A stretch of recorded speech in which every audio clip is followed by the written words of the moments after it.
در دانشکده زبان ادبیات دانشگاه ملی تاجیکستان محفل عمل میکند با عنوان نقد ادبی و در آن پیهم شاعران، نویسندگان و ایجادکاران معروف و مشهور تاجیکستان دعوت میشوند.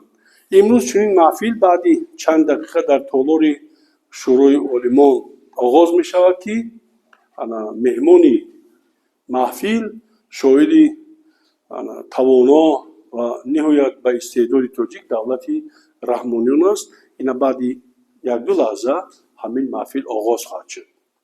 همین جسارت امروز نمیرسه. همین خصوصا دوره ایجادیات ما داریم، همین یک 20 سالی که ما بند ایجادیم، همین نمود از نسل ما خصوصا یگان منقدی که واقعا همین ادبیات دوره ما یا نسل ما بررسی کنه جسارانه، همین خیلی از نسل ما هم خیلی منقد نیست. اینا من بیرو ریا میگم. و وقتی که یک نسل منقد نداره که هر قدر نسل فعال هم باشه در ادبیات ناشناخته میمونه.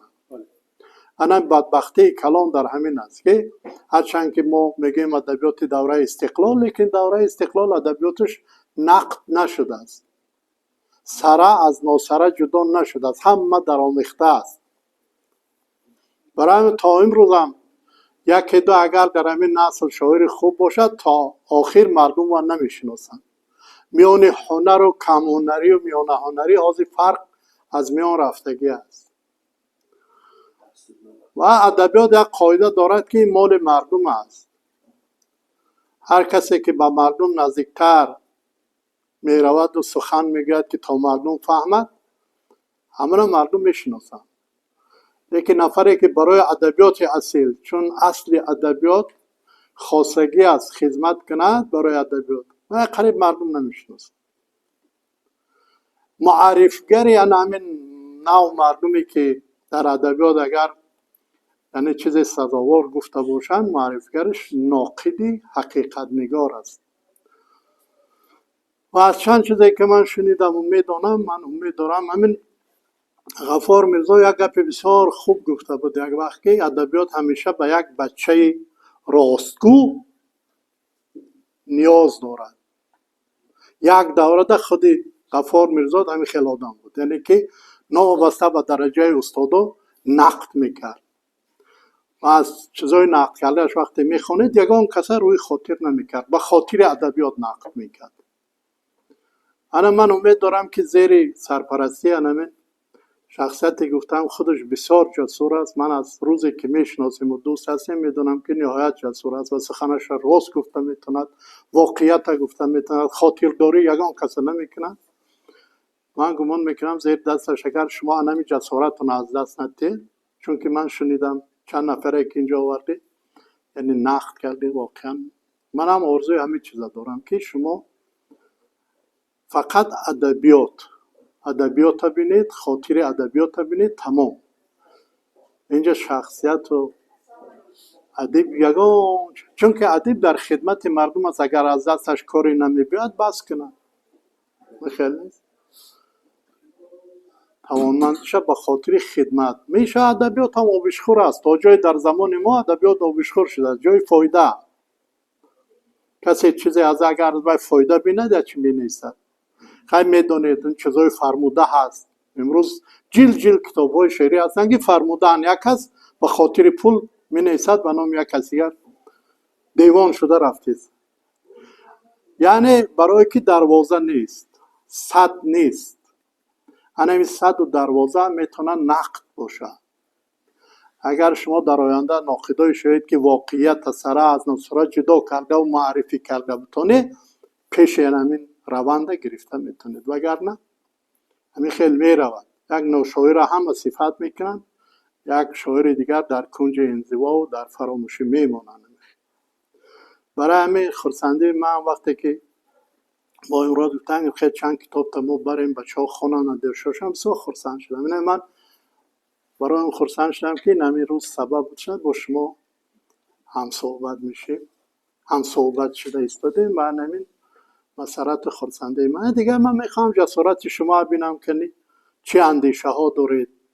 اگر چیزی از یعنی از نقد اندیشه دارید، بیرو و ریا، اگر خوانده باشید کتاب، البته اندیشاتون رو بیان کنید. هر گونه اندیشه اصلا نسبی است و مطلق بار کرده به سر کسی نمیشود. و شعر همون سخنی که احمد شاملو میگه، شعری که زندگی است. شعر زندگی است. این یک نیاز است برابر خوردن نان. انسان نمیتونه به این چیز، با این مثلا صحنه نفیسترین هنر، نفیسترین صنعت است از نگاه ارسطو، که همه چیز در خودش داره و این نیاز روحی ما است. از این ما کناره نمیشیم. اونایی که دعوا میکنن که فلان ملت به شعر سر و کار ندارد، پیشرفته است، اگر همون تاریخ ملت چه بینی، اونا در شعر پیشرفته خودشون و نتیجه کارشون به همین پایه های علمی و به مثلا چی رسونده. کدام ادبیات است که مثلا شما مثال بیارید که اگر ملت امروز برگزیده و ابرقدرت باشد که ادبیات قوی نداشته باشد؟ من خیلی ملت من نمیدونم، شاید شما دونید. و اون ملت هایی که در شکل ابتدایی زندگی میکنن، از دنیای صنعت و هنر خبر ندارن، یکون پیشرفتی هم ندارن. برای همین نه زدن هنر شاعری و ادبیات اونقدر به فکر من کار درست هم نیست. یافت یعنی کمی در زمینه علم های دقیق میخوان ادبیات پس زنن. که آخی بسیار از همون بزرگانی که در علم کشفیات ها کردن حتما هنر ادبی داشتن. یک وقت در یک جا ما آخری کردیم و همین سخن رفت درباره اینکه برای یک امروز ملت باید صاحب فیزیک باشد. من گفتم درست، لیکن همون فیزیک برجسته برای فکرش بیان کردن باید ادبیات داند که آخی. اگر همه ادبیات نداند، خط نداند، و خیلی اندیشه‌اش بیان میکند. یعنی نیاز زندگی ما است. باز میگم شعر زندگی، نگاه من همین است. و شاعر موفق هم همین است که همین زندگی تواند شعر گفته، یعنی شعر کرده تواند همین زندگی روزمره که ما و شما داریم، البته از نگاه خودش، از اون دریچه اندیشه خودش. و مهمش همین که ساختکاری در شعرش از نگاه من، این اندیشه من است. شما با اندیشه خدا دارید، همین ساختکاری کمتر باشد. طبیعی بودن همون شعر، طبیعی بودن هنر، از واقعیت روز دور نبودن، این چیز از عنصرهای مهم است در شعر. وگرنه 1000 سال ما این صدها هزار دیوان داره که از روی یعنی شکل پرستی هم تا به فراموشی رفتن. از هر عصر 10-15 نفر ماندن و دیگرها بنابر همون هنر، یعنی که انا چه بگیم، اینا هنری که جنبه مصنوعی داره. من شاعر هم میدانم که بهترین شعر میگه، بهترین شعر از میخواند، یگان از جهت نظری یگان کمبودی نداره، فقط یک کمین است که در دل تاثیر نمیکنه. یعنی از زندگی دور است. یک خصوصیتی که من در اشعار استاد پیخست کردم و بکنم اکثریت همین گونه در کردن، این استاد از غم بسیار میگویند. غم را سرنوشت شاعران میدانند و دلشان را مهنی آنان. غم آخر سرنوشت شاعران است، غمی خود را برای من بیارید. غمان را جز دلم میهن نباشد، غریبان را بر این میهن بیارید. سببگار این غم سرایشان استاد در یک شعرشون میگن که دایه‌شان میدانند که شیر غم را با چاچک غم زمان طفلی داده است. نگاه تخیلی شاعری است. مرا با چاچک غم شیر غم داد، به وقتی طفلی من دایه من. و در یک فخریه دارن، اگر چند غمگین یک چیزی تعصب برانگیز است، اگر غمگین ترین شاعر بکوشد نگوید شعر غم در پایه من. واقعا شاعر تا دیر وقت شب در سری خانه غم می نشیند و از خوردنی غم سیرم نمی شود. نخیست از خانه شب تا دیر شاعر، نشد از خوردنی غم سیر شاعر.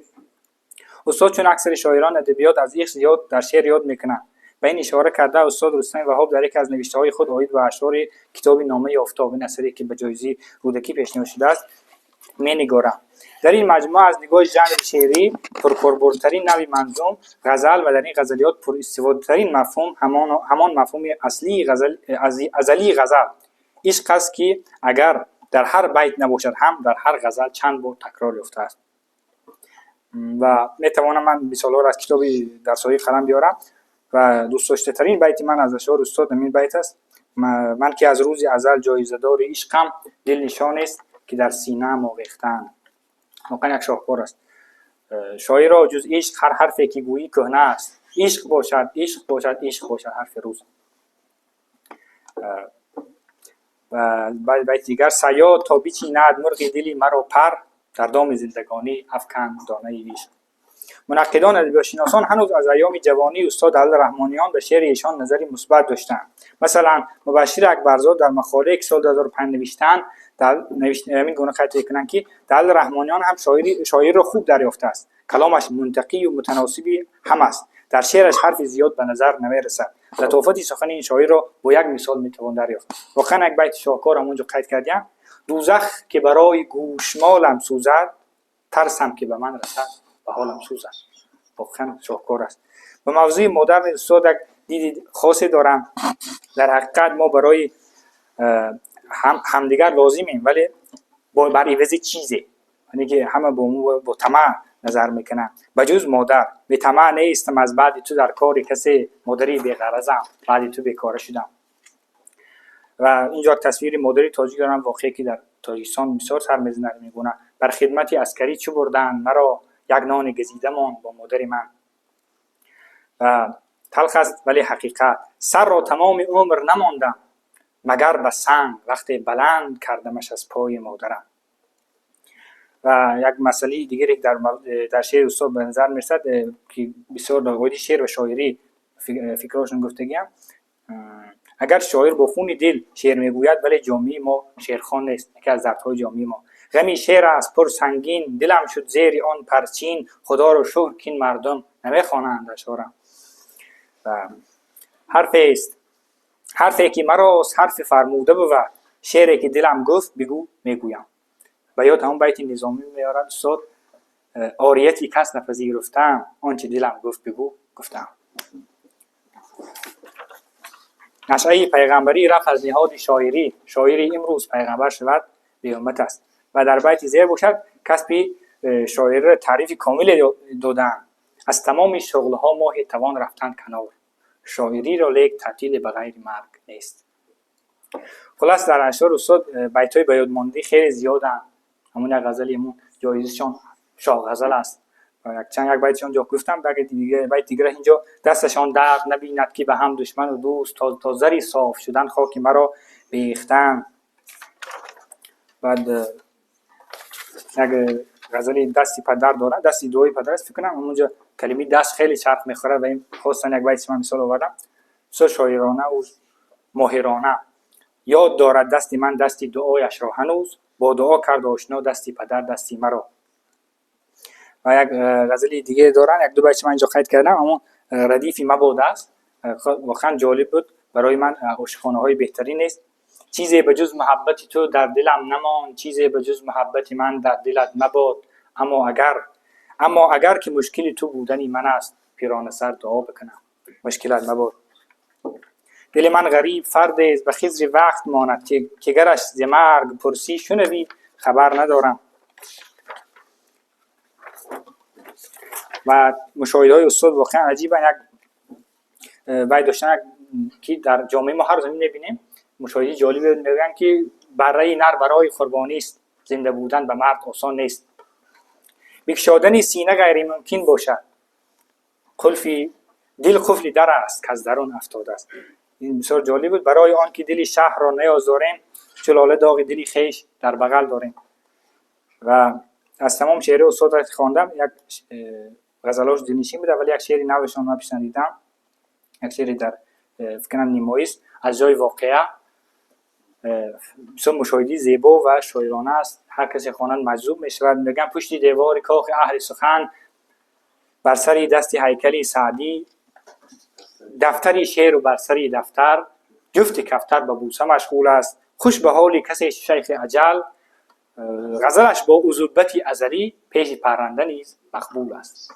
زنده باشه استاد. و فقط یک چیز میگفتم که استاد شعرش واقعا خیلی غم انگیز است و تا سر تا پا چند کتابشون همین گونه هستن تمام اشعارشون. اون بخواستیم استاد به اشعاری هم گویند که تحریک دهنده باشن، نه تنها فقط از غم گویند. اگر چند زیبا می‌سرایند برای ما خوشایند است، خوب است، ولی می‌خواستیم همین گونه شعرها هم داشته باشن که استاد روحیه دهنده هم باشن. هر دیگر ها فکرشون میگویند. نقد شعر نقد در حالتی می شود که در برابر یافتن فضیلت و زیبایی ها و برتری ها باز نارسایی کمبودی ها رو پیدا کند. اگر نارسایی پیدا نشد اون نقد نیست. این نقد در خاطر گیرید. نقد حتما باید ناقد خوب همان است که چیزی پیدا کرده تواند نارسایی رو پیدا کرده تواند. البته برای پیدا کردن نارسایی دانش خیلی بزرگ لازم می شود. مثلا شما برای که دولت رحمان رو اشعار دولت رحمان رو ایراد بگیرید باید از این دانشتون بلندتر باشد باز که بعد ایراد گیرید. خب وقتی که ما دانشجو بودیم استاد مسلمانیان بازار صبی را آورد و ما درس بگذاشت. صحبت شاعر درس شاعر چیزی هست که مثلا همون قدر سری سالی که استاد با ما درس داد همون یک 10-12 ساعتی که استاد بازار درس گذاشت یک هم در خاطر ما چیزایی را کشاد برای ما که استاد هم گپ بگفتن در دوره اصلاحات یاد بشنیده که بسیار با یک زبان ساده با یک همین به قول خود معامله‌های کمپیرانه همین خیلی ساده کرده میفهمون که دیگر لقمه وکده دهان میموند و همه تمامش 1000 سال شعری فارس شعر رو در 10-12 ساعت پر را فهموند که اینقدر چیزا دوره ما شاعر مثلا همین چیز داره این شاعر برای چی هنر چیست همین هنر چیست یگان استاد ما فهمیده نتونست. اولا عرض ادب استاد عزیز خلیلова گیسو هستم، دانشجوی کورس دوم فاکولتت و واقعا همچه خیلی که گفتند اشعار شما سرشار از غزل‌های بهترین و بسیار هم شعرهای بدیل می نشینند و بیشتر و من یکی از غزل‌های شما که اسمش هم غزل است بیشتر پسند آمد. دردی که هست در دل من در دلت مباد، هر جا که رنج خانه کند منزلت مباد. چون زندگی به قید غم اصلا نه زندگی است، تا زنده به غیر طرب حاصلت مباد. دریای دل اگرچه مرا خشک می شود، به آب و رنگ بزم لب ساحلت مباد. من صحنه را به وسعت دل زیب دادم، کوچک دل گل سبد محفلت مباد. در دوستداریم نکنی شبهه کاش که، ای کاش غیر من دیگر مقبلت مباد. چیزی بجز محبت تو در دلم نماند، چیزی بجز محبت من در دلت مباد. اما اگر که مشکل تو با دن من است، پیرانه سر دعا بکنم مشکلت مباد. درود استادان دوستان. اولا استاد دولت رحمانیان رو به دانشگاه ملی خوش آمدید میگم. میخوام یک غزل از استاد قرائت نمایم. تو از آغوش من همچون جوانی میروی خوش باش، تا آن تیری کز آغوش کمانی میروی خوش باش. به طور ناگهانی آمدی در زندگی من، همان گونه به طور ناگهانی میروی خوش باش. خزان شد روزگار من، درخت من، بهار من، گل من، با امیدی به خزانی میروی خوش باش. هوای گریه داری در گلو اما به لبخند دلم خوش میکنی، با دلستانی میروی خوش باش. پریده ز آسمان بخت من چون اختر سوزان، شبیه سرنوشت آسمانی میروی خوش باش. به کتف کوه من سر مانده یک دم آفتاب من، ز من با دلکشالی سرگرانی می روی خوش باش. تو را همچون امیدی آخرین از دست خواهم داد، امیدی آخرینم جاودانی می روی خوش باش. تو وقت می روی بر زندگی بی فرق خواهم شد، عزیزم در بهای زندگانی می روی خوش باش.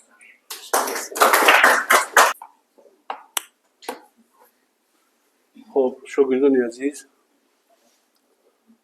استاد دولت رحمانیون، هر کسی که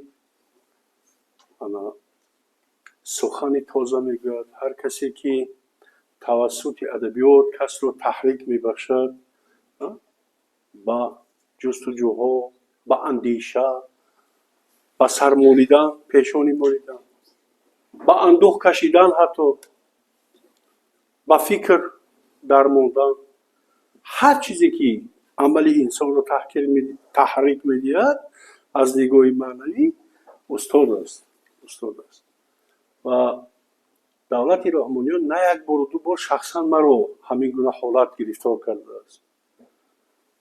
من همین در صفحه فیسبوک خونده باشید، یک سحر با شتاب به کار میرفتم، شتاب داشتم، اما استاد همون یک 15 یا 20 دقیقه پیش یک بیتی رو گذاشت، یک 4 مصرع، همون شد و همون کار شد و همون رفتن من دیگر در همون ایستگاه ایستادم، طول 2 ساعت همون با شرح نوشتم، اندیشه من نوشتم. یک وقت ببینم که ساعت 12 شده است، تقریبا ساعت 9 بود که من کار میرفتم. یعنی بینید که شعر چخیل انسان هم به راه میاندازد و از راه میزند، هم تحریک میدهد، هم انسان رو مثلا به همون غلیان، به طغیانی همون درونی گرفتار میکند. یعنی شعر میبرد به بنبست و رها میکند از بنبست. خاصیت شعر همین است. و از نگاه همین شعر با همین موسیقی خیلی فونکسیونشون یخیله است.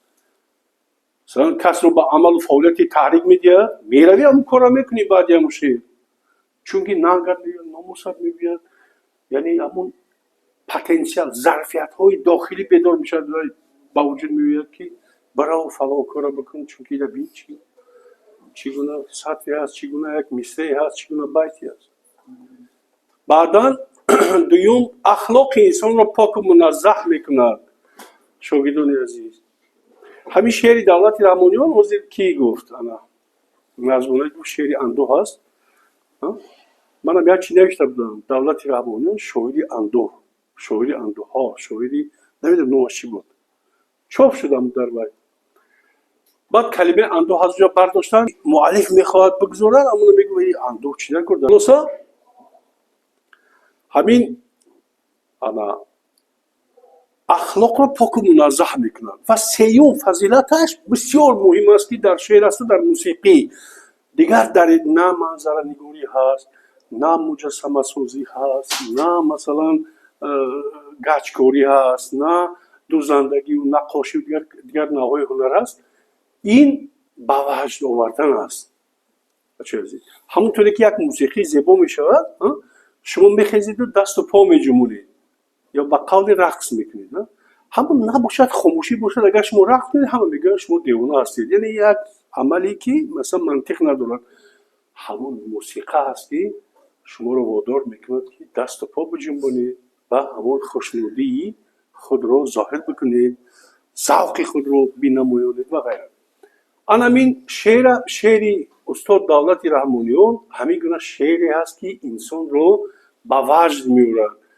وگرنه به کاری رفته ایستاده باشی، در ایستگاه باشی، 3 ساعت بشینی و همون وای بنویسی، همین تأثیراتت رو از همون 4 مصرع.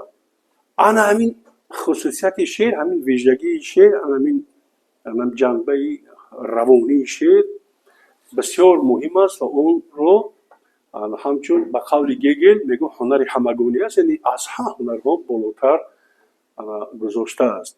سیمرغ من تو بال کشادی پر تو ما، چون آفتاب رخت ببستی زری تو ما. باران شدی در آغوش من اشک ریختی. شما تناسب کلام ببینید.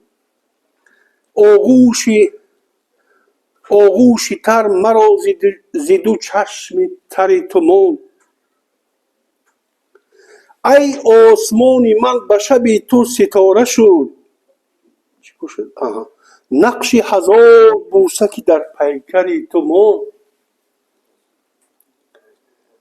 قربان آستان بلند تو جان من، قربان آستان بلند تو جان من، همچون نشانه داغ دلم بر در تو ماند. ساغر زدم به نام تو در بزم عاشقان. خب مستی من گذشت ولی ساغر تو ماند. خب عکسی به هم گرفته ما را گواه گیر. صورت میگیرید که سلفی میکنید. من رفتم و جوانی من در بر تو ماند. بسیار تصویر توزه است نابست. خب من جانمازی سبزت از آن دوست داشتم. بتها گریختند و خدا داور تو ماند. دولت به مرگ نیست تو را هیچ نسبتی، بیتی اگر به یادی کس از دفتری تو ماند. اگر بین من یک پاره همین چیزا من یک دفعه نقد کرده بودم. دولت به مرگ نیست رو هیچ نسبتی، بیت اگر به یادی کس از دفتری تو ماند. بیت نه دیوانی کامل شما خواهد ماند استاد دولت. حسن مقطع این غزل بسا زیبا و شیرین آمده است، اما حزن نهانی دارد. این حزن را واژه مرگ برانگیخته است. با وجود آن را نمیتوان با واژه دیگر عوض کرد. همین عوض ناشدنی بودن کلمه مرگ آن را به حزن، اما حزن زیبا تبدیل داده است. آنچنان که میگوییم غم شیرین، اشک شادی و غیره. خوب این اندیشه را بسیار شنیدیم و خواندیم که مرگ اگرچه شخص شاعر را به عدمگاه کیهان ببرد، این بیت خوب کافی است که نام مؤلفش در دفتر روزگاران بماند. معنا شناس اما سخن در طرز بیان است که این معنی شناس را شناساتر کرده. احسن. اما برای بنده بیشتر همین بیت زیر خاطر منتر شد. عکسی به هم گرفته ما را گواگیر، من رفتم و جوانی من در بر تو ماند. این تخریص خیلی دراز است، یک 4 صفحه است. این همون وقتی گرم و گرمیش نوشته بودم. یعنی همین گونه شعرهای تازه و تر، یعنی خیلی که میگیم گلدسته تازه و تر، ایام بهار وقتی که شبنم میریزد، همین شعر استاد دولت همین گونه یک گلدسته تر و تازه بعد شبنم ریختن رو میماند.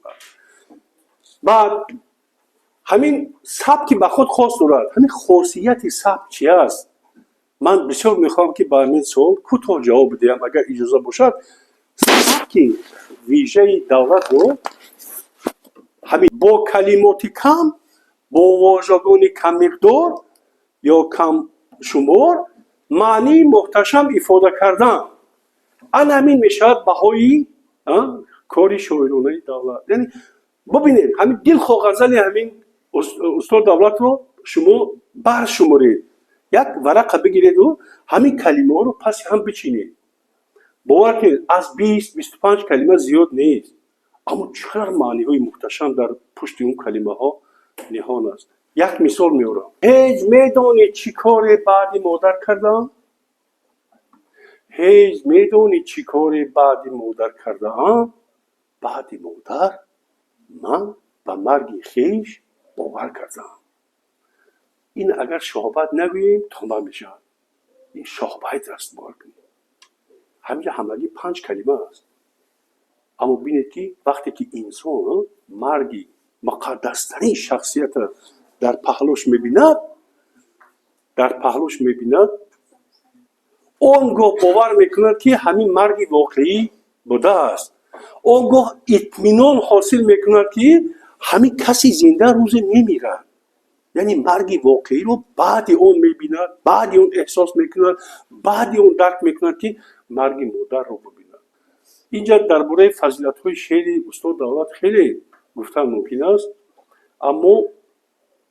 اما یک چیز که همین شاعر بعضا میتواند که با یک شعرش ماندگار باشد. درباره شمار شعرها اینجا ها گفتن که 6 دفتر شعر و 7 دفتر شعر و 8 دفتر شعر و همین سید قطب بلوف یک گپ عجیب گفت. اكو شعر نوشته میگه بسیار شعر خوب است، وزن، قافیه، ردیف همه در جایش، اما یک شعر نمیگه که همونا سرود بکنی و همین دلت آب بخوره. اما نمیگه که شما رو تحریک بدید، روح شما رو اسیانه بکنه، نمیگه. اما استاد دولت خوشبختانه از زمره از سلک همون قلم به دستانی هستند که شعرشون همین گونه خاصیت دارد که کس رو حد اقل از جا به جا میکنند، اندیشه رو با وجود میارند، یا غمگین میکنند یا خوشنود میکنند. این فرقش نیست، باید از یک وضع صفتی به یک حالت دیگر صفتی شعر ببرد، وگرنه و شعر نیست. سلامت باشید. سلام با استاد عزیز ارجمند سلام خود رو میرسونم. با چنانه که همکرسی از زمان گفت، یک شعر استاد که هم از همه پاوها گیریم بسیار هم معنی خوب دارد و هم شعری هست که آن رو همه میشناسند با نام جایزه و میخوام بهر شما قرائت کنم. همچو ققنوس ز خاکسترم انگیختند، شرر آتش دوزخ به دلم ریختند. ایده دست ارادت سوی من کرده دراز، پنجه سوخته افشانده و ریختند. عضوی حس به دلم که سر و پا اعضایش، بند و زنجیری برآویخته بگسیختند. دستشان در نبیند که به هم دشمن و دوست، تا زر صاف شدن خاک مرا بیختند. سوپ انبوه غبارم بر رخ انداختند، شام شمشیر هلالم به سر آهیختند. تا دم مرگ ز تأثیر نخواهد افتاد، نشأه عشق که در خون من آمیختند. من که از روز ازل جایزه دار عشقم، دل نشانی است که بر سینه خود آویختم. سرآول درود و سلام به استادان عزیز و ارجمند.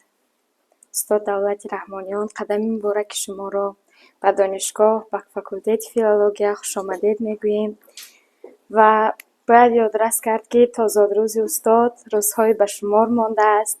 از نام کل دانشجویان و شاگردانتان شما را پیش و پیش مبارکباد میگوییم. اینجا یک چند نفر گفتن که استاد بسیار از درد میگویند، بسیار از غم میگویند. استاد سعدی میگوید که طرفه می‌دارند یاران صبر من بر داغ و درد، داغ و درد یک از تو باشد خوشتر است از باغ ورد. واقعا درست است. استاد هرچند که از درد میگویند اما خیلی زیبا و روان و دلنشین میخونند. اینجا من یک غزلشون رو انتخاب کردم، دفتر دل نام دارد، بسیار غزلی قشنگ است.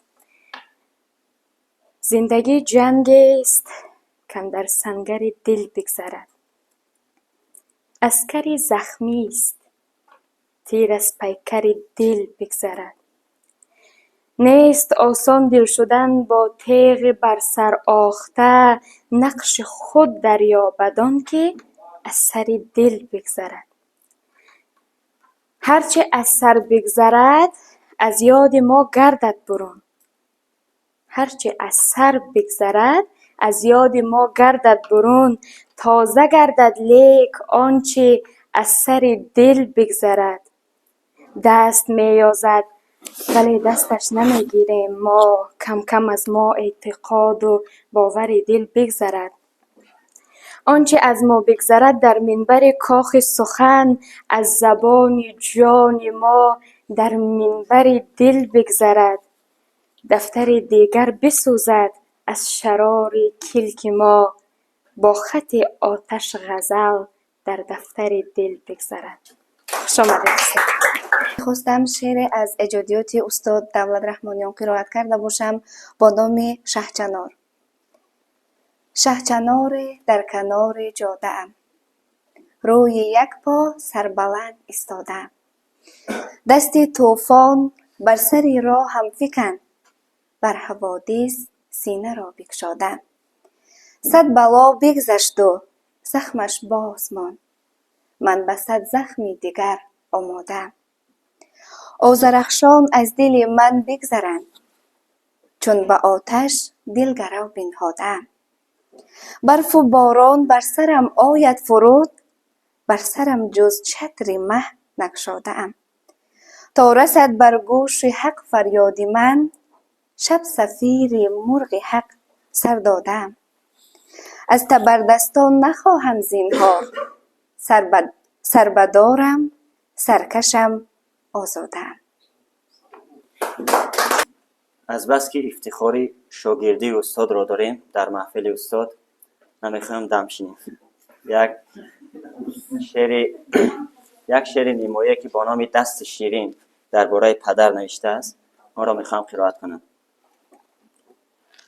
دست شخشول پدر را خواب دیدم، دست راست آن سایه بی‌منت بالای سر را خواب دیدم. دست شخشولی که هرگه شاف میشد، هر کسی که در مقابل بود یا سیاه یا صاف میشد. دست شخشولی که یک انگشت کمتر داشت، در 4 انگشت باقی 40 هنر داشت. با کمی و کاستی عمر جهادش بود، چون که در مشت 4 انگشت اتحادش بود. دست شخشولی که از طلا نبود، لیک انگشتان چون طلای خالص به بدل داشت. صاحب آن دست در تگ گیلاس و زردالو و انجیر و انار 4 رد کندوی زنبور عسل داشت. دست شخشولی که 30 سال دراز کام ما را با عسل تر کرد، زندگی را زندگی تر کرد.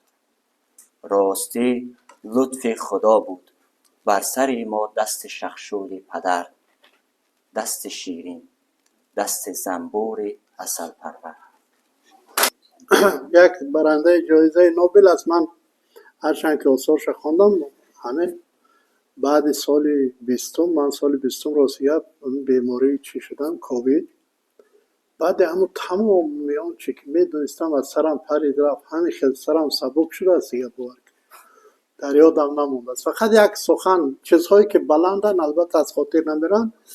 وقتی وای با مناسبت گرفتن جایزه نوبل سخن میگد، ما البته برآمد میکردم بعد اینجا و یک سخن عجیب میگد امروز اگر من بسیار خشین باشم در نوشته هام، خب با اون معیارهایی که شما میخواهید جواب دادن نتونم، سبب این است که جوانی من صرف جنگ جهانی شده است. من جوانی را ندیدم. ما دغله از همه چیز یاد گرفتیم که یعنی خوشبختی کمتر تجربه کردیم. من البته این گفته نمیتونم، برای که جوانی ما اصلا در دوره سلطه شوروی بود، جوانی بهترین بود. شاهد زندهش این با امروز است میداند که ما چی شور و شر داشتیم در دانشگاه. این معلم های سختگیر، سخت کوش، باور کن اگر قند میخوردی تیار نمیشدی میدیدم. من از یک معلم بزرگ یالی که هست در اینجا 6 ماه سرگردان شدگیم برای از اچار 6 ماه و این هر دفعه با یک افتخار و با یک چگم مفتونی یاد میکنم که انا باید طلبات این خیل باشد. همون سختگیری نمیشد، شاید که امروز هم شخصیت اندک من نمیشد. این زمینه در همین دارد. این همین دوره دانشجویی شما شخصیت شما شکل میگیرد، شد میشود، نشد دیگر نمیشود.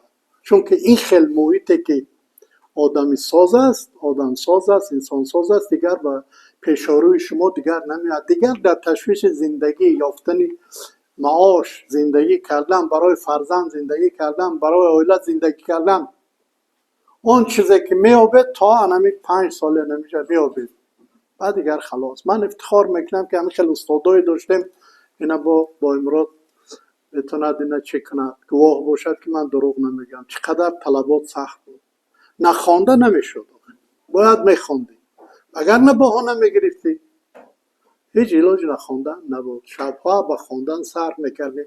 ما از همینجا ساعت 12 میبرامدیم، 1 ساعت از انگیم تناول چی باشه دیگر تا بگاه تا ما از همون در نمیراندن از کتابخانه فردوسی بیرون نمیشد. خیلی دروغ گویم نشاید، یعنی تا بگاه ما میراندن در کتاب ها میگرفتن. با اون دوره همین خیلی بود که همون چیز در کار بود میرفتی همون صحیفه کنده بردگی هست. با 1 ساعت دیگه منتظر میشی که یک کتاب دیگر گیری که همون صحیفه باشد خانه. یعنی اینم یک حالت جنونی آموزش خواندن بود و هر چی که من اگر امروز داشته باشم من همون نتیجه 5 سال دانشگاه است. من نه به یگان روی را میگم استفاده کنید از وقت استفاده کنید. یعنی من برای گفتم که وقتی ما برکمال شدیم در یک حالتی که باید که زندگی میکردیم جنگ شهروندی سر شد. من مثلا فاجعه گریزگی دیدگیم، در سر جان ترس جان دیدگیم. یعنی همین خیلی شد که چون ما در جوش جنگ افتادیم در قرغان تپه، اولین همون چرقه های جنگ آدم کشی از قرغان تپه سر شد زیر توپ و تیر. میگم تلواسه جان این خواهی نخواهی در روح تاثیر میکند، این آدم بیمار میکنه. اصلا ما ساعت نیستیم. از من چی طلب میشود وقتی که من بگم که تا جای روحن دیگر بیمار شده بود. این چیزا شاید که نو رفیقان مثل استاد حفیظ من درک کرده بتونن که من چی میگم برای چی میگم. خداوند اون فاجعه به سر شما نبیارد. خیلی مردمی بودن در کنار موندن، یعنی اونجا جنگ نرفت، جنگ ندیدن، مثلا فاجعه ندیدن، آدم کشی ندیدن. شاید برای اونا این گپای من بیگانه، چون که شب و روز ما که گریزه شدیم از قرغن دوشنبه آمدیم مردم ما طعنه میکردن. لباسای چه کردی در اتوبوس میگفتن که چی رفتیم نه قرغن جزیر کردید با اینجا آمدید ای بی خودتون. یعنی این حالت. بعد از اون کوهستان رفتم، در اونجا 13 سال دیگه مشکلات کو زندگی بسیار قشاقانه و بسیار مشکل اثر. این فاجعه شخصی من اصلا به دیگران کار ندارم، شاید دیگران ندیدن و همه همین در روح من یعنی که نقش گذار. من دیگر چی بگم دیگر حقوق خرسندی هم قدر نداشتم، چون در جوش فاجعه قد دیدم، بدبختی خانه، بدبختی مثلا پیونده، این چیزایی شد که همه این در یک دوره که ایجاد من اکنون شکل میگیرید بالایم فرود آمد. و همین چیزا خواهی نخواهی نقش یک عمره دارن. یعنی من اگر از غم میگم اون غم میگم که تجربه کردم، اون غم من دروغ نیست هست. بله یک وقت استاد رستم وهاب گفت که همون شاگرد تا بزرگ میره، شاگرد تا گوی اینقدر از غم نگویم. من گفتم استاد و خیلی شاگردی من است. نه گفت آخه غم تو غم واقعی است، نه که غم او ساخته است، همون غم چکنه شاید گفتم شاید غم عشق. بله بله. برای همه گفتنی هم که اون غمی که من در شعرم میکشم این غمی تجربه شده است، این بافته و ساخته نیست. من همون روحیه، من گفتم یک دوره کمالات ما در همین فاجعه گرفتار شدیم و اون نقشه در زندگی گذاشت. ما خرسندی هم بارگه یک وقت یک قصه دیگر بیام و که اینجا محفل انس شده است. یک وقت رحمتی ابرار زوجش قطعی خواهر کلانی من خیلی از دوره که ما دوستی داشتیم، ابرار ظاهر قطعی از جوانی، بعد خب دوستی خانوادگی شد. اون زوجش سال یک زن یک انسان بسیار ذکی است، قطعی خواهر من دوستی پیدا کردن. یک وقتی در تلویزیون کار میکردیم خواهرم طرف زوجه اون کس گفته است که من نمیفهمم اکای ابرار قطعی اکای خودم نمیفهمم، همین که امکانات دارن، همین که کنسرتو کلان میشود و همینا که پول نمیگیرن، نمیتونن دست ما گیرن از هم درون کنن ما کنسرتو به پول تماشا کنیم. بعد تصور کنه که زنی که فاجعه دیدگی است اون ینگه ما یعنی در درون فاجعه بود، قشاقی بسیار دیدن و زندگی بسیار سخت داشتن حتی در این شهر. و گفته است که یک گپ گویم صدف ما اکای دولت توی ابرار 30 سالشان در 35 لیکن روحی یا 100 ساله است. اینا دیگه نه کیفیت کنسرت میفهمن نه دلخوشی کرده میتونن. اون چیزی که در سر اینا اومد در سر یگان بنده نبیاد، چون که اینا یعنی پیر شدگن، درونشان پیر شدگن. انا این چیزا است. شما کوشش کنید که از غم نگویید. یا وقت محمود دولت آبادی اینا من نوشتم دارم، شاگردای وقتی در امریکا بودنش شاگردای احمد شاملو میگن که برای چه همین کلیدر این قدر غمی وزنین دارد؟ و میگه البته شما هم مصره استادتون در نظر دارید که هنر باید شادمانه بود، لیکن در همون شعر احمد شاملو یک شعر بیاید که غم نداشته باشد. این توصیهش این است که اصل شعرش خونید کجا همو غم ندارد. غمی وز بزرگتر از غمی من است. ادبیات غم میسازد. کدام بزرگی ما شما دلیل میارید که اکنون سراپا شادمانه از شعرش. خیلی حضرت رودکی از البته در اون شرایط من هم باشم اون خدمت 400 شتون دو 400 شتون دو. بله و چه خیلی در اون حالت خرسان نمیشه. 400 کنیزک داشت. بله مو یک تا نداریم. بله کو همون دیگر مثلا در عدد حافظ غم ندارد، سعدی غم ندارد، خاقانی غم ندارد. نه متخصص خاقانی است. فاجعه که در شعر خاقانی است اونم در دربار بود، لیکن این فاجعاتی که در سرش آمد همه او شعر شد. بزرگترین مرثیه ها است در خاقانی، بزرگترین شاعر تاریخ ادبیات ما. و چرا باید ما از غم ترسیم؟ من نمیفهمم. غم سازنده است، غم انسان ساز است. این خیلی در سایه شادی گریختن نمونه نیست. برای ادیب یگان ادیب بزرگ من نمیدانم که فقط در سر مسرت شادی شعر گفته باشه. این خیلی نیست. لبیبی گفتنی شاعر از شما میدونید از که دارم با حضور عنصری می آید و قصیده پیشنهاد میکند. عنصری بسیار انسان ذکی و دانا و خاطره این کامپیوتری داشت. زنگی در زمان یک بار که میخواند است یا در پیش یک بار میخواندن همه در خاطره میسپرد. و بسیار ادیبا شاعرای بزرگ به همین راه یعنی متهم میکرد است. و لبیبی هم که قصیده بسیار غرا زیبا میخواند و میگه بسیار قصیده خوب بگاه در پیش سلطان محمود در نظر است میخواند، اجازت میدهد. اون که ملک الشعرا بود به اجازت این کارا نمیشه.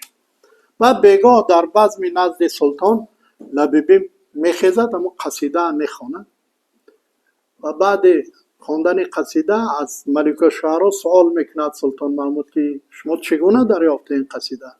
میگه واقعا قصیده خوب است اما بیت اولش از فلان قصیده من است، بیت دومش از فلان قصیده من است، نمونه خواندن میگیرد. یعنی حالت همین شد که هم بیچاره دزد کامل میبرد، کلان دزد میبرد. خیلی بعد دلمانده میشد، زیق میشد که فروخی که همونجا بود و فروخی هم همین چیزا تا جای تجربه کردگی بود و میگه که خیلی مشکلی ندارد اینجا نشود، بیا قطعا ولایت سلطان مسعود میریم. مسعود پسر سلطان بود، ولایتدار بود، همراه ما میریم. یک مدت میگذرد که فروخی از دنیا میگذرد. جوان 40 چند ساله فروخی گذشتگی از دنیا، جوان مرگ شد. بعد لبیبی در سر همون احساس و اندوهش میگه که گر فرخی بمرد چرا عنصری نمرد، پیر بماند دیر و جوان برفت زود.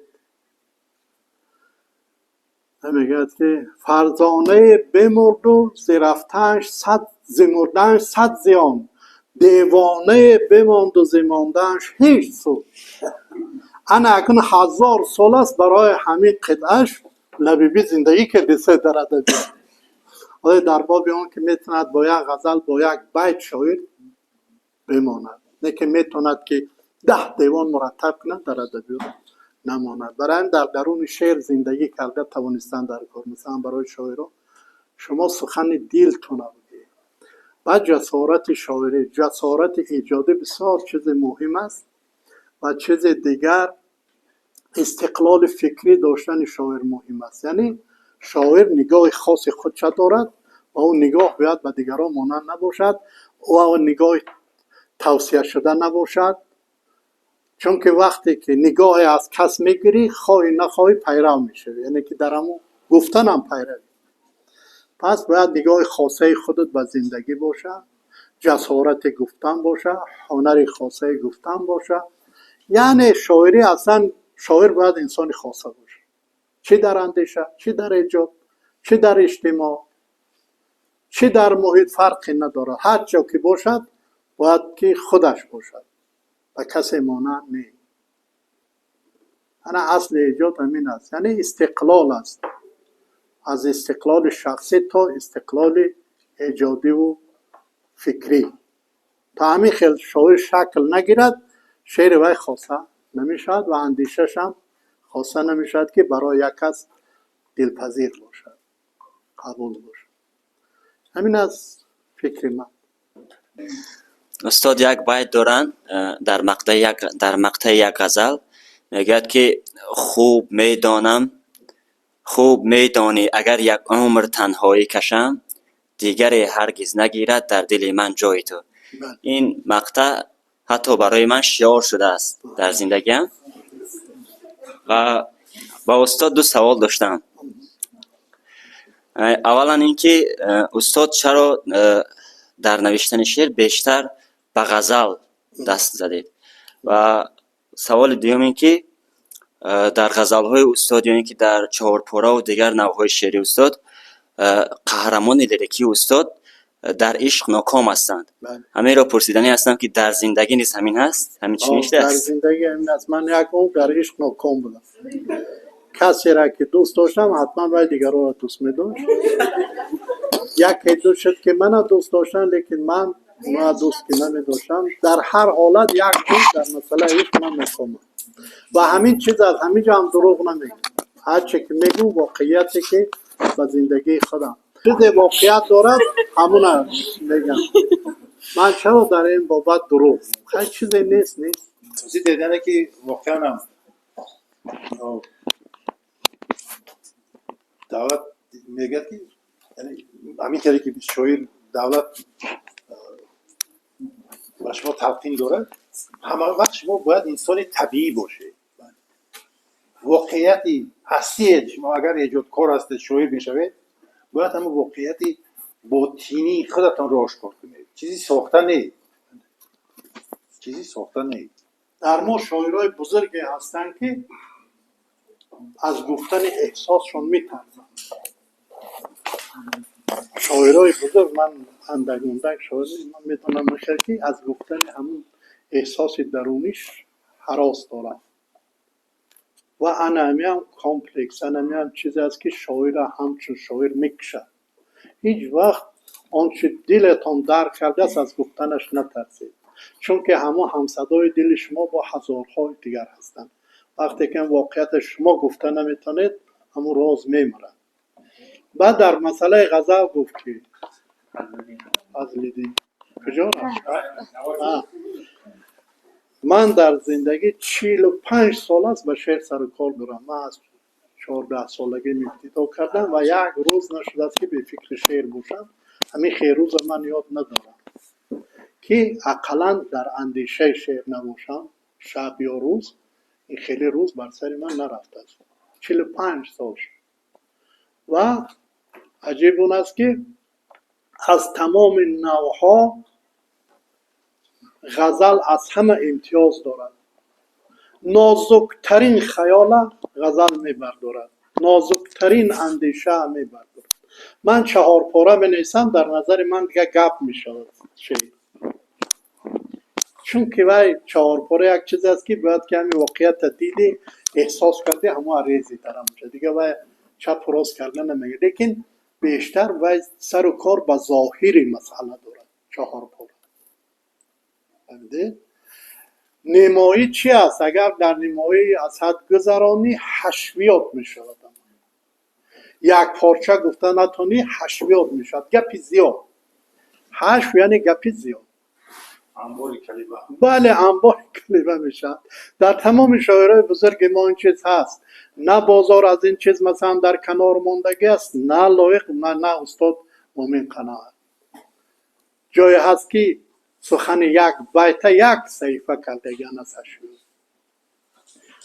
یعنی که این هم جواب یک پارچگی و زیبایی غزل داده نمیتوند. بار معنی نازک فقط غزل کشیده.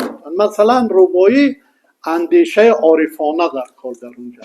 خیلی بله فیلسوفانه در کار. نه که آخه اندیشه صرف عرفانی هم شعر نمیشود. یعنی ربایی هم کم بار احساس کشیده میتوند، بیشتر بار معنی هم میکشد. بار فلسفه زندگی خیام سراپا فلسفه زندگی است. خیلی شعر است، لیکن نزاکت یعنی اون احساسی که در غزل حافظ است اونجا نیست. میداند خیلی نزاکت ها هست. شادمان کار خوب میکنید، لیکن همون چی کن؟ همون ریختن احساسی رقیق نازک یاد بگیر. یعنی کوشش کن که از اون اندیشه های دغل آری باشد. غزل با اندیشه های دغل آمیخته نکن. چون که غزل معنیش سخن عاشقانه است. اگر همه خیل بگیریم در ادبیات 1000 سال ما ممکن نمی یک 50 شاعری باشد که غزل گفته است، سخن عاشقانه گفته است، در پایه خسرو دهلوی، سعدی، در پایه هلالی. انا صرف شاعر غزلگو هلالی است. کمال است. کمال خوجندی صرف شاعر غزلگو غزل به معنی تا داشت. لیکن آخه عشق چیز است که نازکترین خیال در عشق میگذرد. آخه از وی دیگر نازکتر نمیشه. یعنی شاعر نزاکت خیال در عشق میتونه ابراز کنه و به آلایش است. دیگه به هر چی که میزنی، به اشیا میزنی، دغل میشه. از شعر امروزی که شما پیروی میکنید از شعر ایران پر از اشیا است. غزلیت و از میان رفتگی است و سخن بیشتر به قطعه یا مثلا به چی مانند است. انبار اشیا است. یک غزل هلالی هم میخوانید آدم از جا میبرد. اگر چو خواب آمانم گلی خاکی درد گردم اگر چو عشق را کسایی بنویسن که در عشق ناکام کامیاب دگید عشق چی میسازه؟ نه من چیکار کنم؟ من مقصد رسیده باشه دیگه چیزی نکنم. همه یعنی که من گفتنم که غزل این زیباترین است. زیباترین سخنی است که آنچه که در اون مایه، آنچه که میخواهی بگویی و همون حتی شاید همون خواهش هم بیشتر در غزل اندیشه خدا، خیال خدا پیاده کنی. برای همین غزل من که تجربه 45 سال همه نوعاش گفتم، در همه نوعاش تجربه دارم، لیکن غزل از این میان امتیاز بزرگ است. خب واقعا از همین محفل نقد ادبی و یا ناقدان جوان که امروز با تشبس استاد شریف زاده و قدم رنجه کرده آمدن های استادی عزیزی ما دولتی رحمانیان بسیار با نور و صفا میگذرد. بسیار ما شاد گشتیم. هم دانشجوهای عزیزی ما و هم استادانی که در اینجا حضور دارند، گمان میکنم که طول چند هفته اخیر همین گونه شیرین و همین گونه خاطرمان گذشتنی محفل به یاد نداشتم و در ضمن از فکر و اندیشه و از پیشنهادهای استاد دولتی رحمانیان و از برآمد دانشجویان و سوال و جواب ایشان چند اندیشه هم در ذهن ما پیدا شد و به گونه اون که جامعه با مسئولیت کوتاه نآید چند پیشنهاد و فکر و نظر خود را بیان کرده میخواهم. استاد محترم در آغاز همون مجموعه اشعارشون اشاره بر آن میکنند که دولتی رحمانیان طبع هزار دارند و در فصل خزان بهار میارند و میگویند که هرچند که گویند که شاعری کاری تو نیست و این مثل با کار خدا چیکار داره دولت و واقعا در اصل شاعری محض مثل کاری همون نفرانی هست، کاری همون سخنورانی هست مثل استاد دولتی رحمانیان که وقتی اشعار استاد چی در مطبوعات دوری، چی در شبکه‌های اجتماعی و چی در مجموعه‌شون آدم ورق میزنه و با یک طبع بالیده میخوند، واقعا شعر استاد شعر اندیشه است. شعری که انسان رو به وجد نآورد، به اندیشه وادار نکند و یا اینکه با دانش وی دانش نفس زاید و شعر بودن نمیتواند، چون اصلی شعر از شعور است و به معنی دریافتن و بازیافتن و شکافتن. و وقتی که از شعر شاعر چیزی رو در نمیابیم، معنی رو پیدا نمیکنه و شعر نیست، و پارچه منظوم است. و به همین معنی استاد در اینجا به سوال دانشجوی محترم ما جواب گفتن رو در مسئله غزل گفتم که غزل برای من نمیرنده است و واقعا از زمان استاد رودکی تا به این دوره در یگان مرحله تاریخ ادبیات ما غزل کهنه نشده است، غزل عمری کوتاه نداشته است یا از مد نظری سخنوران ما بیرون نمانده است. بعضی ژانرهای دیگری هستند که در یک دوره تحول کردند، تشکل یافتند، تحول کردند و در مرحله های بعدی به گوشه فراموشی افتادند. اما مثلا استاد محمد جان شکوری زمان بسیار با درد و اندوه یادآور شده بود که مثلا روبایی و دو بیتی برای این ژانرهای دوست داشته ادبیات ما در آغاز اصل 20 به گوشه فراموشی افتید. اما غزل عمری نمیرنده که دارد، به همین خاطر من گمان میکنم استاد دولتی رحمانیان هم بیشتر توجه به این ژانر دارند. استاد در آغاز صحبتشون بسیار بجا گفتند، بسیار به مورد گفتند که واقعا نقد ادبی زمان شوروی و زمان استقلال قیاس نشونده است در مسئله معین کردن حسن و قبح چی اشعار شاعران جوان و چی اشعار شاعران برکمال. و به نظر من نقد ادبی که در زمان شوروی بود و امروز مثلا با نام نقد ادبی است و شعبه نقد ادبی است و بخش های ادبی و شناسی است، کمی نظام کاری خود را تغییر دادند و در زمان شوروی ژانر اساسی نقد و بررسی اشعار شاعران مثلا تقریض بود. استاد شریف زاده هم میدونند، خوب آگاه هستند که تقریض امروز به تعبیر روسی دفیسیت و یا اینکه انگشت شمار شده است. نوشتن تقریض کاری آسان هم نیست و اون نفرایی که تقریض می نویسند جامعه علمی ما، جامعه ادبی ما هنر تقریض را قبول کردند، با اون تقریض جواب دادن، با تنقید ایجاد کردن. همین گونه هنر چندان ذوق و چندان خواهشی پذیرفتن ندارند. مثلا در اتفاق نویسندگان تاجیکستان شعبه نقد و ادبی و شناسی است و من گمان میکنم که در همین شعبه همین معین کردن حسن و قبح اشعار شاعران جوان باید خیلی در سطح شایسته صورت بگیرد، چون که در برابر حوزه های علمی و ادبی و تعلیمی مکاتب عالی باید این شعبه نظام اساسی باشد که شاعران جوان، ادیبان جوان را تحریک بدهد. و تقریض اگر در زمان شوروی یک معیار یا یک ژانر اساسی نقد و بررسی سخنشناسان ما قرار گرفته باشد، امروز همین حکم هرچند به معنی تامش نیست، با حکم رساله های نامزدی و دکتری در آمده است.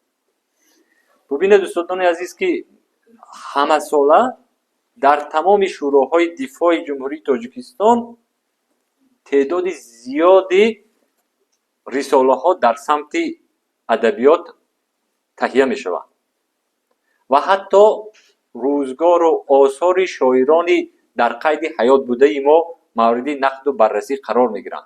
متاسفانه از جانب مثلا شعبه نقد و ادبیات شناسی اتفاق نویسندگان تاجیکستان با دستاورد و یا برد و باخت همین رساله های علمی چندان بهای واقعی داده نمی شود. و من پیشنهاد میکنم که در یک مثلا همیشه با حکم به صفت نقد و بررسی همین رساله های علمی نامزدی و دکتری هم در صحیفه های صدای شرق حداقل نامگویشون پیدا شوند و یا اینکه حسن و قبح همین رساله ها معین کرده شوند. من چندین رساله دیدم که شاعرانی برکمال هستند، شاعرانی بسیار شناخته تاجیکستان هستند، اما در سطح شایسته در قالب این رساله ها نقد و بررسی نمی‌یابند. استاد گفتن بعضی شاعران ما به گوشه فراموشی می‌افتند و این درست است، اما چند رساله که با شعر زمان استقلال مربوط بود در حوزه اتفاق نویسندگان تاجیکستان شاید شناخته نشده است یا خود همون داوطلب کارش را به شکل شایسته معرفی کرده نتوانسته است. و این پیشنهاد من همین گونه است که در یک مثلا شماره جنبستی ماه دکبری مثلا صدای شهر همین گونه رساله ها در باب ادبیات و شعر و نثر معرفی کرده شوند و یا نقد و بررسی کردن بهتر می شود. و چیزی دیگری که استاد سوال دادن به دانشجوی ما مربوط بود به مفهوم غم. همین شاعری شناخته و اونی که از منطقه باختر یا قرغان تپه آذر سلیم مادر فرشته بود، رساله نامزدی دفاع کردن با نام مفهوم غم و عامل‌های غم برانگیز در مثنویات میرزا عبدالقادری بدید. و این استاد جان و پود اشعار دولت رحمانیان را مدام مفهوم غم و عامل‌های غم برانگیز تشکیل دهد، شاید زمانی رسد که همین مسئله یا همین کاتگوری علمی مورد نقد و بررسی قرار بگیرد. یعنی از این چیز مثلا جای شبهه و جای تأسف نیست، بلکه عاملی یا ابیکت تحقیق است، موضوع تحقیق است. و در مجموع با استاد من در انجام سخن دو سوال پیشنهاد کردنی هستم که نظر استاد دایر به همین مسئله فهمیدن میخوام. به نظر من ادیبی که هنوز در قید حیات است، پیراهی روزگارش به اتمام نرسیده است، کنده نشده است، یعنی هنوز نمیتوان در قالب رساله نامزدی و دکتری در حق وی تمامی گپ را گفته توان. آیا به نظر شما استاد همین درست است که عالمان ما مثلا اشعار نظام قاسم تحقیق شد، کمال نصرالله تحقیق شد، نمیدونم چند نفری دیگه، استاد رستم وهابزاده تحقیق شده، فرزانه خیلی زیاد شد، چندین رساله شد. آیا به نظر شما استاد همین منطقی است و درست است که ادیبی که پیراهی ایجادیش هنوز ادامه دارد مورد نقد و بررسی مونوگرافی و تحقیق دیسرتاسیونی قرار گیرد؟ این یک سوال. سوال دیگر این بود که آیا شده است که مثل بازار صابر استاد شما از بحر شعر ایجاد کرده تان گذشته باشید و دیگر گفته باشید که این شعر من نیست، یعنی شایسته ندانسته باشید که معرفی کنید که شعر شما است؟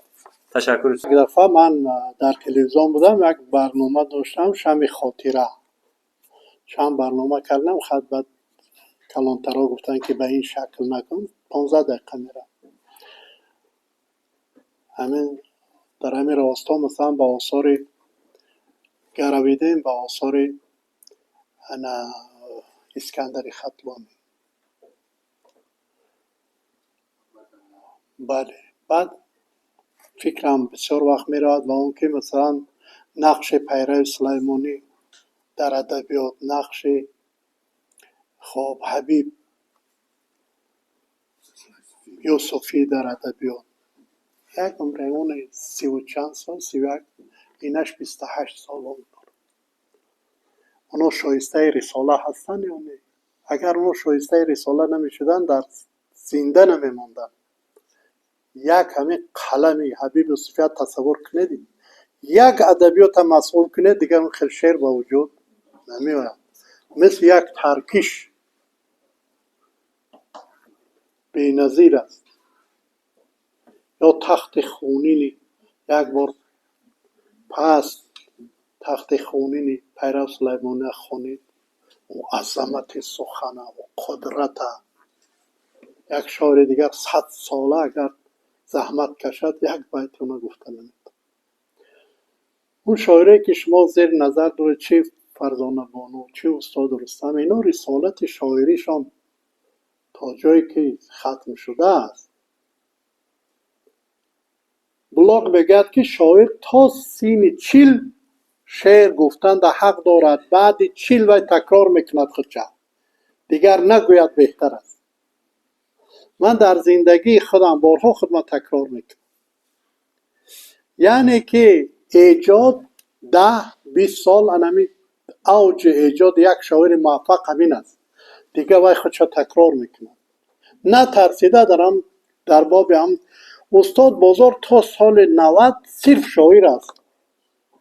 بعد دیگه اون طرفش خودتون میدونید. شعرش تا سال 90 است که چیزهای بدتر همه اونا خط زد، بهترین شعراش با تحریراش رسواشون برآورد. یعنی استاد نقدش اگر از شعر استاد بازار که چکنیم تا سال 90 باید نقد شود، رساله شود، بعد دیگرش تجربه می‌بده. شاعر موفق همین است، باید در زندگی شناخته شود، معرفی شود، رساله شود که وای یعنی که در هم زندگیش یک چیزی جایگاه خودش اقلا در ادبیات بشناسه چی کاری انجام کرده است. یگان بدیل نداره. من خرسند میشم که همه کارا درباره دیگه هم میشه. یعنی چند نفری که معرف شدن در جامعه شناخته شدن سری آثار شدن که شاعرای موفق هم هستن در ادبیات ما. یک بار برگشتم مثلا به حیرت شنبه زاده، به سلطان شاهزاده یعنی یک شعرش طالب لقمان، بله دیدم که بی‌نظیر است در موضوع خودش، تماما ناشناخته مانده است. سلطان شاهزاده از زبردستترین شاعران نسل خودش از حساب معرفی نشدن ناشناخته مانده است که زیب یک رساله دارد. این کار شما است. میتونن هم خیلی شخصیت است. که هم اسکندر کی کار کرده است؟ یگانه غزلی که در قلمرو فارسی شعر ما معرفی میکند، بله، شاه غزل کو رساله، کو یگان شناسایی کامل. وقتی هر 10 ساله در جشن میگیرن چیزی نیست که ما چاپ کنیم، چیزی شایسته نیست که ما گیریم برای معرفی پیشنهاد کنیم، نیست. چقدر شاعر بزرگ است و شاعر نوآوری است که شعر نمایی با معنی کاملش ادبیات ما آوردگی است. یگان شناخت ندارد، زیب رساله دارد. این خیلی چیزاست از ادبیات وابسته به حد خدمت شاعر. اگر در زندگی شاعر اون خدمت شایسته کرده باشد بگذار رساله شود، شناخته شود. دویمش چی بود؟ از بحر شعر گذاشتن ها. من برادر نزدیکم ابروی ظاهر یک وقت شعر میمم که چند هزار شعر هم خیلی کلب شدم نوشتم، مقولم رد در آنده پرداختم. بعد یک وقت دیدم این کاری منه و گفت دولت تو دیوانه ای، آخی موضوع یافته خیلی شعر معقول نیست. من بعد 10 سال است، بعد 15 سال است موضوع تیار است، تو همونه میگیری قلم میزنی تحریر میکنی همون شعر میشود.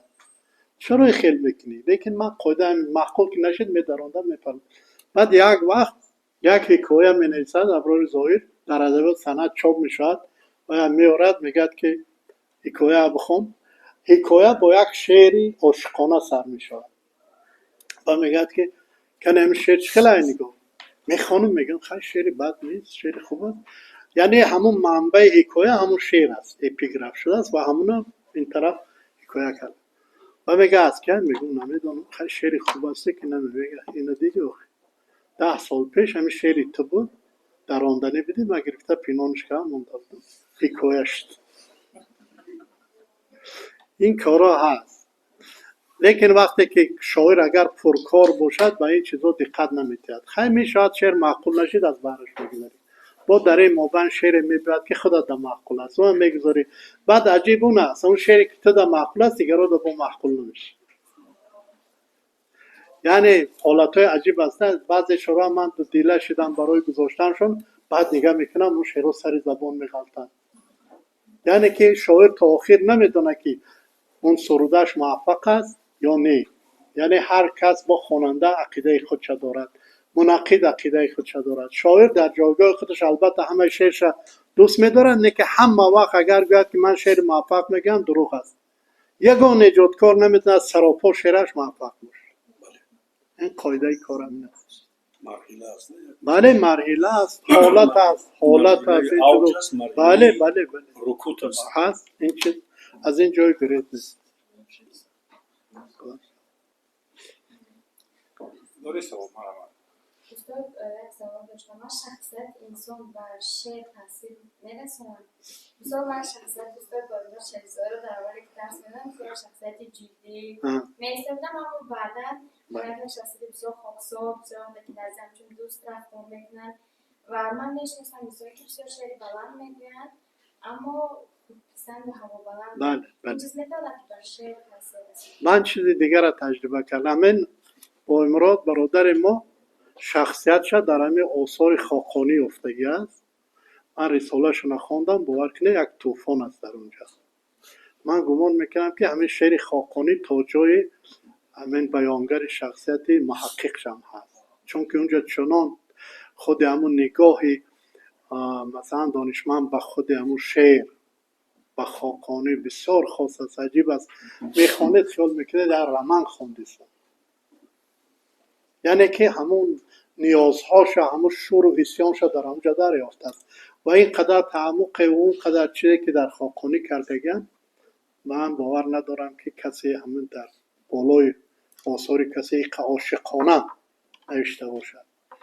و درباره شخصیت چقدر شخصیت شاعر بزرگ باشد شعرش هم بزرگ می شود. نمی شود شخصیت کوچک شعر بزرگ آفرد. بسیار مشکل است این کار.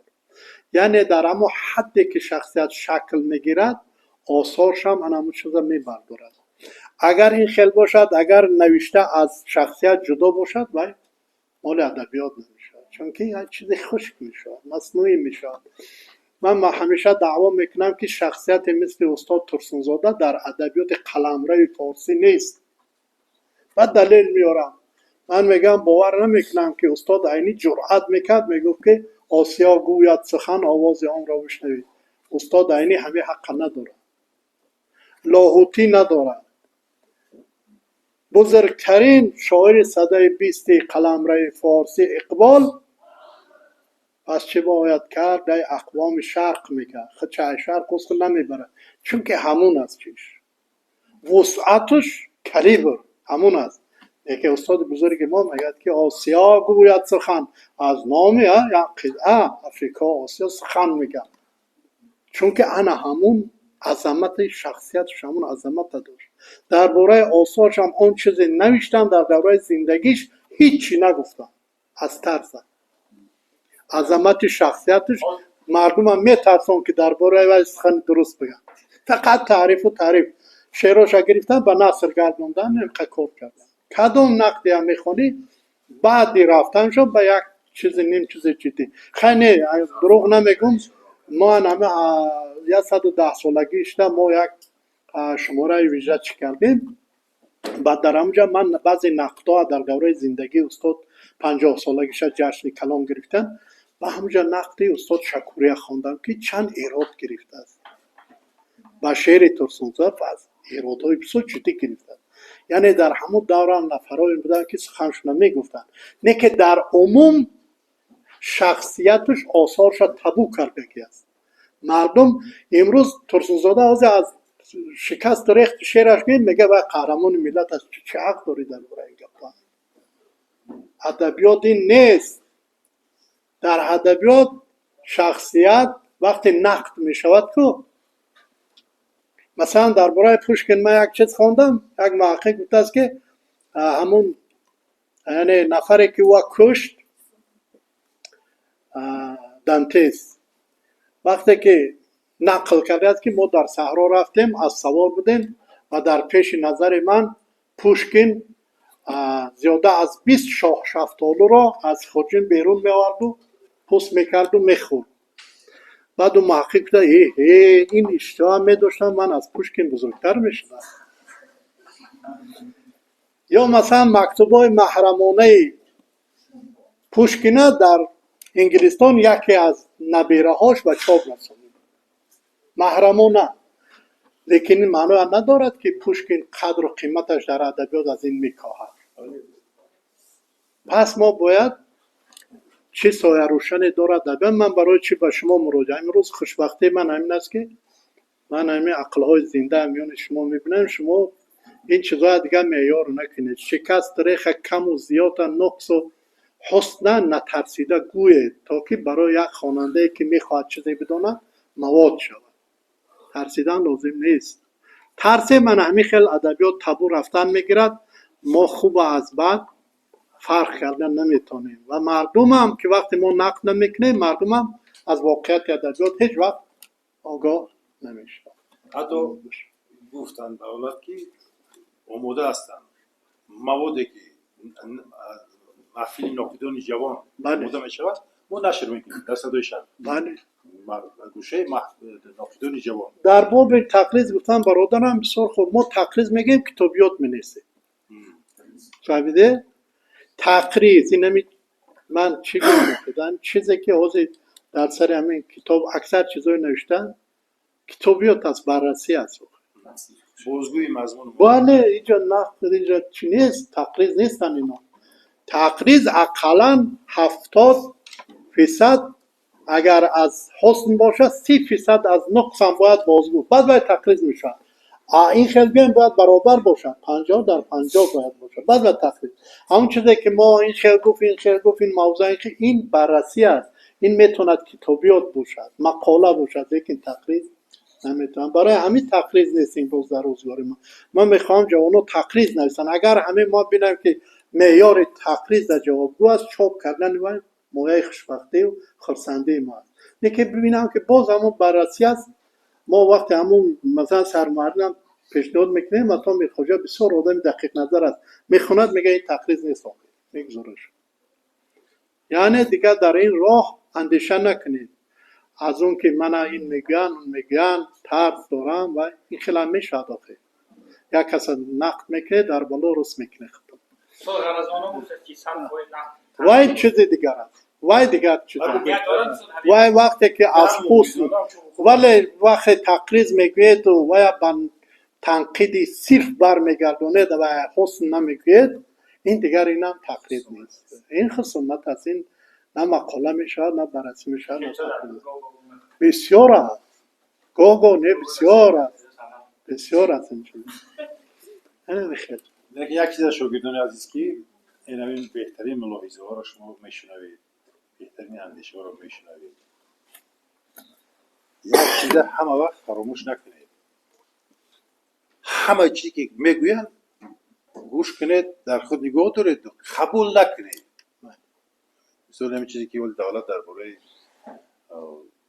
مسئله های نامون گوش میکنید با وقت دیگر ادیب که با سوال تی که او چه خیلی بها میتید او دیگری چه خیلی از بین انامینو با شما بهترین اندیشه رو میگیرید چون که اگر با یک چیز قبول کردیم باور کردیم که همین خیر است دیگر تمام اندیشه میمیرد. بحث باید باشد اما وقت بحث باشد بحث است که حقیقت آشکار بشه. همون سال 2001 که دولت محرر بود اون وقت اول دیگر هیچ در بین در تلویزیون گپوت گرد نیست ما میگیم بحث چقدر بحث کنید که همین مردم گوش کنند.